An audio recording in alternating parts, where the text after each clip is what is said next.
महिलाओं को नौकरियों में 50% आरक्षण।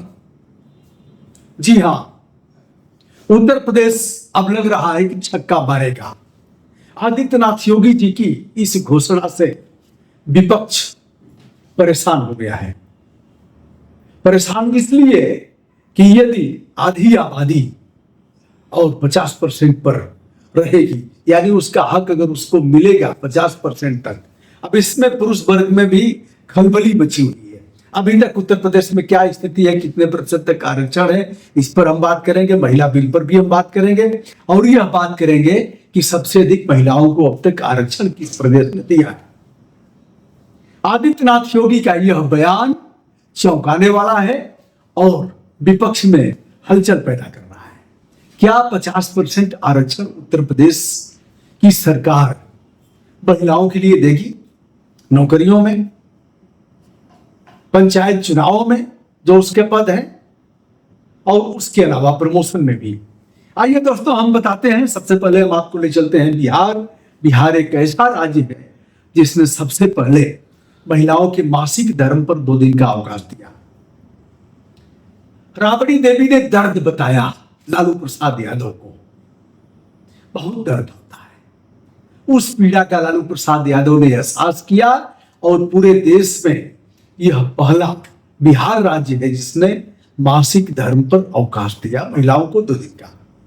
अब इतने में तो मक्खनचुआ आएगा और कहेगा कि तो पैसा दिया है। यह बिहार में लालू प्रसाद यादव का जाकर के प्रमोशन करेगा और उनके पक्ष में अभी तेज प्रताप यादव से मैं मिलकर के आया ही हूं। मक्खनचुआ को यह पता नहीं कि मैं बरही और तिरही दोनों कराता हूं, यानी निष्पक्ष रूप से यह काम करना है। दोस्तों, लालू प्रसाद यादव ने यह काम अच्छा किया तो अच्छा कहना है। स्मृति ईरानी जब महिला कल्याण मिनिस्टर थी और इस बात पर चर्चा हो रही थी सदन में, तो मैंने देखा था उन्होंने कहा महिलाओं को मासिक धर्म में किसी अवकाश की जरूरत नहीं है, उनके पास इतनी क्षमता है कि वह इसको झेल लेंगे। दोस्तों, अभी तक विद्यालयों में सुप्रीम कोर्ट ने भी कई बार फटकार लगाया, अभी भी विद्यालयों में उनके लिए व्यवस्था नहीं है, पैड की व्यवस्था, सैनिटरी पैड की व्यवस्था नहीं है। कई बार आदेश हुए, लड़कियों के सामने असामान्य स्थिति होती है और लोग हंसते हैं, कई बार ब्लडिंग होती है, परेशान होती है। अब चलिए वो विषयांतर ना हो, हम सीधे सीधे आते हैं कि किस प्रदेश में कितना आरक्षण है। 1993 में भारत सरकार ने 73वां और 74वां संविधान संशोधन किया था, जिसमें पंचायत, नगर निकाय, जिला पंचायत यानी त्रिस्तरीय नहीं बल्कि पंच स्थानीय चुनाव में महिलाओं के लिए 33% आरक्षण का प्रावधान किया गया। आपने देखा भी है, महिलाओं के लिए वह सीटें आरक्षित रहती हैं और महिलाएं जाती हैं, भले ही प्रधान महिला हो और उनकी मुहर, हस्ताक्षर सब कुछ प्रधान जी करते हैं। एक प्रधान को मैंने डांटा बहुत, कहा बुलाओ अपनी पत्नी को, प्रधान हुआ है, तुम कौन होते हो? अब तुमसे अभिप्राय है कि बहुत से जूनियर लोग हैं, तुम काम होता रहता है, तुम कौन हो? बुलाओ उनको। हम ऐसे किसी मामले में हम उद्घाटन करने गए थे, पीता होता काटने गए थे, हमने कहा मैं तो नहीं करूंगा, प्रधान हुआ है उनको बुलाओ। कहा कि भैया हम प्रधान के प्रधान है कि नहीं है? प्रधान के हम प्रधान है ना। हमने कहा प्रधान के प्रधान तुम घर में रहोगे, यहां तो वही रहेंगी। सच बताएं, उसके बाद भी असली प्रधान नहीं आई। एक जगह मैं गया कि प्रधान जी कहाँ हैं, तो गई हैं घास काटने। ऐसे भी है यार, लोकतंत्र का दुखद पक्ष है कि मुहर और सब कुछ उनके पास रहेगा, वही प्रधानी करेंगे, महिला केवल काठ की पुतली बनी हुई है। आइए साहब, हम आदित्यनाथ योगी पर फिर से चलते हैं। यह भी काम की चीजें थी, जानना आवश्यक है। अब आइए, महिला आरक्षण बिल सदन में प्रस्तावित हुआ और 30% का प्रावधान करने की बात कही गई। 30%, लेकिन बाबा ने कहा है कि हम 50% करेंगे आने वाले समय में। अभी तक बाबा ने कितना किया है जानिए। पुलिस भर्ती, अन्य तमाम नौकरियों में और प्रमोशन में अभी तक क्या स्थिति है यदि देखा जाए तो उत्तर प्रदेश में अभी तक 20% आरक्षण, कहीं कमो बेशी इधर उधर थोड़ा घट बढ़ सकता है, लेकिन 20% ही है। आगे हम बढ़ेंगे तो चलते हैं अपने पड़ोसी राज्य बिहार में, जहां चुनाव सर पर है। सारे राजनीतिक दल अब लग गए हैं, चुनावी सरगर्मी तेज हो गई है। मैं भी 1-2 बार जाकर के चला आया हूं, फिर जाऊंगा बिहार में। तो बिहार में देखा जाए तो 35% आरक्षण है। और फिर नंबर आता है मध्य प्रदेश का, जो 33 से 35% आरक्षण है।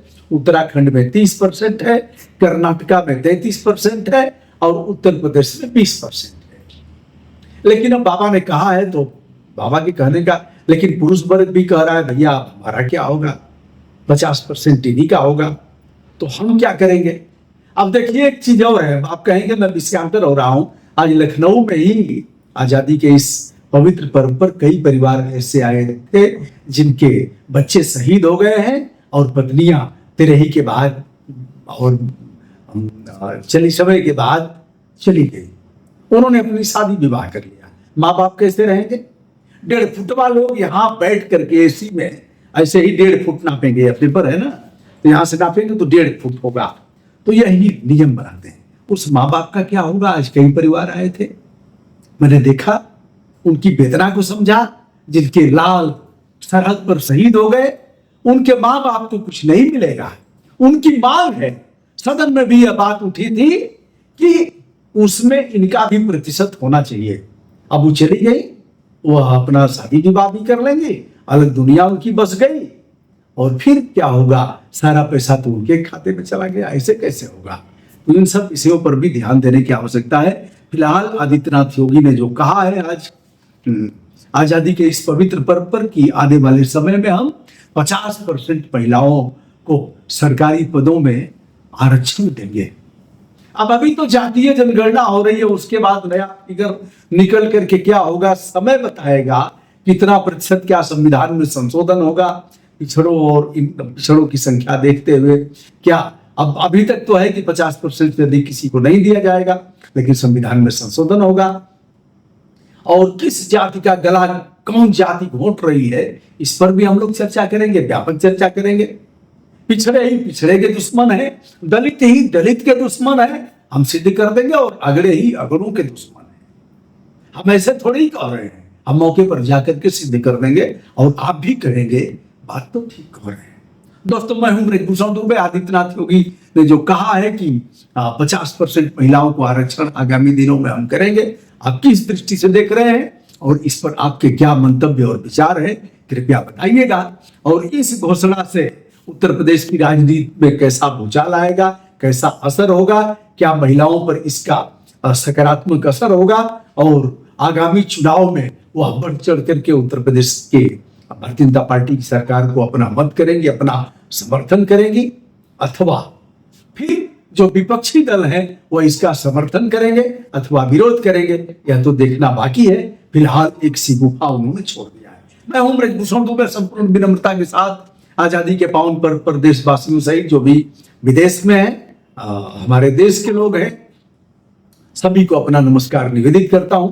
आशा करता हूं आप स्वस्थ एवं प्रसन्न होंगे। दोस्तों, एक अनुरोध, आपके लाइक करने से हमारा हौसला बढ़ेगा। आप सब्सक्राइब करेंगे तो हमारा उत्साह और भी बढ़ेगा। यदि आप शेयर करेंगे हमारे वीडियो को तो हमारा मनोबल ऐसा बढ़ेगा कि हम लगातार ऊर्जा के साथ। अब अगर नहीं भी करते हैं, ठीक न लगे तो यही कर दीजिएगा, कुछ करिए। आए हैं तो कुछ न कुछ करके जाइए।